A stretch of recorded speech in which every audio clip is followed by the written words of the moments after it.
Hello and welcome to Marketing and Margaritas. Today is a shorty soundbite episode where we go through an FAQ, any thinky pieces or stuff we just want to share with you. And today we are talking about email marketing analytics and why we should be looking at them, and I guess what we should be looking at them. Yes, 100%. Fire away. Okay, so when you're doing any kind of marketing, whether it's yourself or someone else is helping you, you should always be, I don't know why I'm looking over there when I always look over here. You should always be looking at the actual results of it. Yeah. And one of the very many beauties of digital marketing is that it has data. Yes. And most times that data is completely free, so you should definitely be using it. Yes. And that's for so specifically talking about email marketing. And so that could be, if you've got ConvertKit or ActiveCampaign or MailChimp or whatever all of them will have, they'll have analytics that you can use. And there's a few key ones that we like to look out for.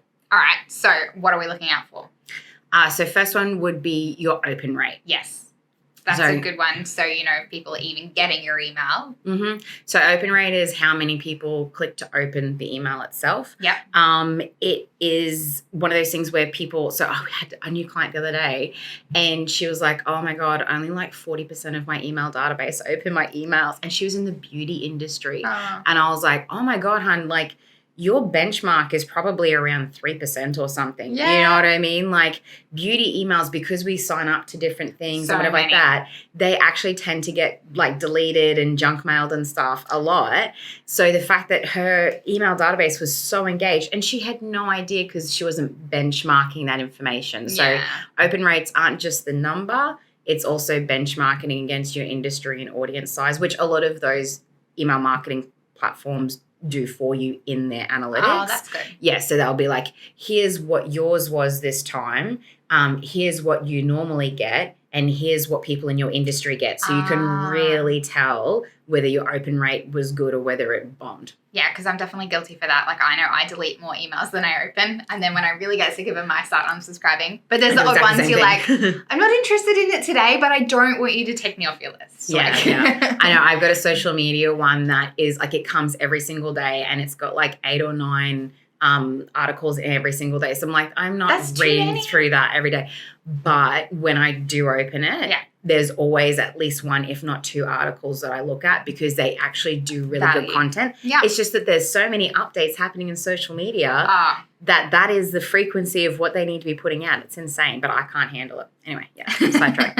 All right, click-through rates is next. Yes, so click-through rates are, if you have any links in your email, is that you can actually then see how many people are clicking on those links. Okay. So if you were to have something where you've got 5 articles in there and you might have, out of the people who opened it, half of them clicked on the 2 that were about social media and no one clicked on the ones that were about domain hosting, then you go, okay, our audience are interested in social media. And you can tailor the content a little bit more based on that information. Yeah, basically. And it's just, or for example, say that you are launching a product or an event or something and you send that email out, you can see how much interest there is in your product, or like, I've sent it to a database of this many people. Yeah. This many people opened it. How many of them actually clicked to have a look at that particular item? Yeah. Okay. Awesome.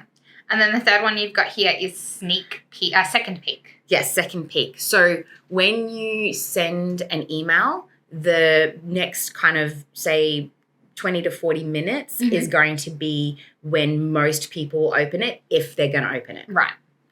However, that's because it's just been sent, right? So when it hits inboxes, it's natural that that's your first peek. Yeah.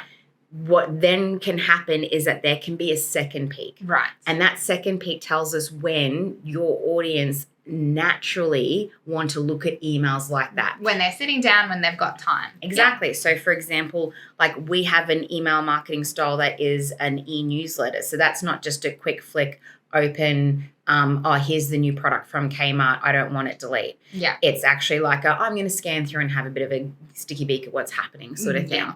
So we have, like, people tell me all the time that they'll actually have a folder or they'll put aside the Wild Oats email until they have time to actually look at it properly sort of thing.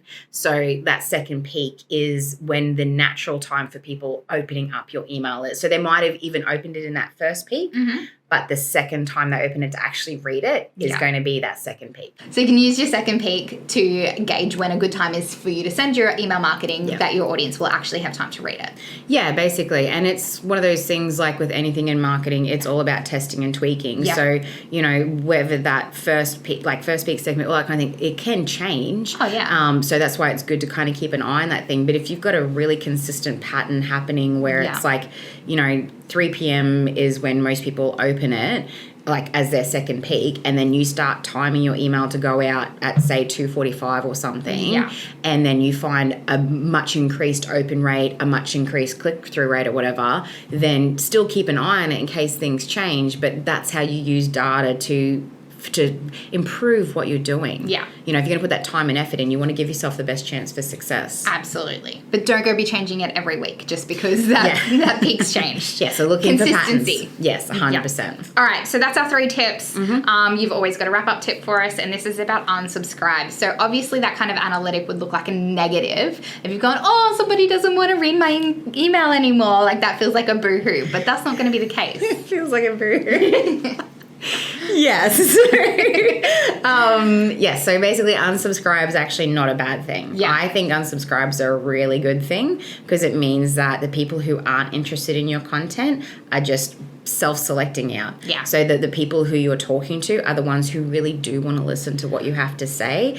And that means that, for example, when you then have your click rates, open rates, all that type of thing. They'll look better. Those metrics will improve because you're going to people who are actually your audience, not just any randos who happen to be on there for whatever reason. And that's why I even recommend scrubbing your list as well. Okay. So actually going through, if someone hasn't engaged with your content, so depends on how often you send things or whatever, but say you were to send something weekly and you had 6 months to a year of someone not opening it at all, then you might want to remove them from your list. Yes, it plays a part in your analytics, but it's also if someone continually deletes your emails over and over again. It starts to get moved to spam. Yes, and not just for example, take Gmail, the email provider. If a ton of Gmail people keep deleting stuff from XYZ domain, then that starts to they actually, so the people who are on Gmail and do open it, it could still potentially go into their junk mail instead because Gmail has identified that domain is junky to all of these people. So it can actually have a negative effect to the people who do want to open your email as well. So you're better off if you're sending to 10 people and 8 of them open. That's a win to sending to 20 people and only 8 of them open in the long run. Yes, I guess. Quality over quantity. Yes, 100%. And it's like with anything, sometimes, people talk about Facebook followers and reach and email list and website traffic and all that sort of thing. And all of these metrics are really useful to gauge, how we're doing and to see the patterns and stuff and use that information to make better decisions. Yeah. But at the end of the day, it's how many people you're actually helping. It's how many people actually come to you that you can then help them in whatever you do best.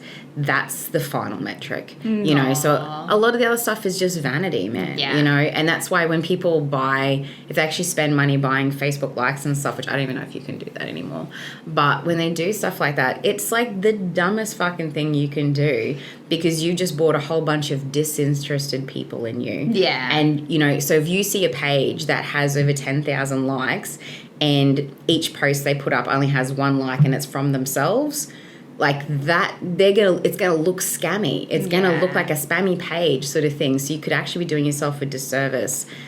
So yes, that's my opinion on that. Little tangent there, but okay. All right. I know, right? We hope you got something out of today's episode. Go have a look at your email marketing analytics and tweak your activities from there. Good luck, guys. Cheers.